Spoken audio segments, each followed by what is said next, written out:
me'atis nafyaadi jalala dhugaatii onneen to barbaadi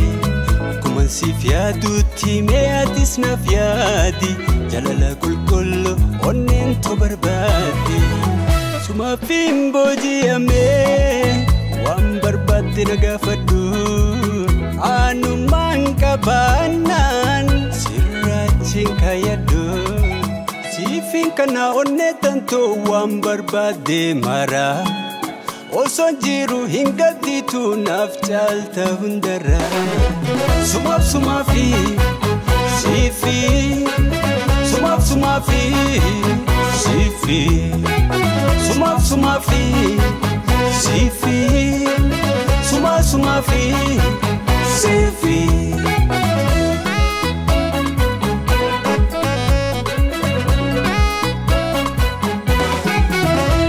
wawali tabarsine nafsi kofa beka yonsi rajalades rabbi nuna arga Sumaafi siifi Sumaafi siifi Sumaafi siifi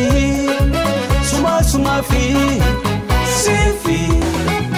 Sumajalata irramulata atitanada Yonsi farsi awan somne dhugan barida Isaaf umiti kan si arge si barbada Isaaf umamti yaadif malee siif rakkata Sumagaaewa Sumagaaewa Sumagaaewa Sumagaaewa Sumaafiin booji'amee waan barbaadde na gaafadhu anumaan qabaannaan sirraachiin kaayadhu siifin kana onnee tantoo waan barbaadde mara osoon jiru hin gaddiitu naaf caalta hundarra Sumaafi siifi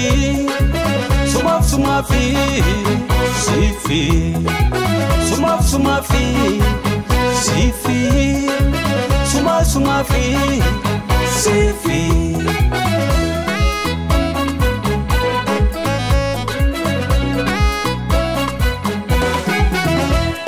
Natu si jalate namu sinamfile kamurtes anuma namunin marianne Sumaafi siifi Sumaafi siifi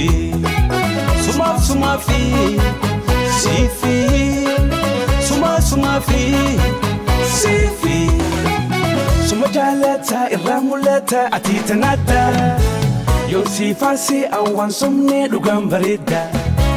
Isaaf umiti kan si arge si barbada Isaaf umamti yaadif malee siif rakkata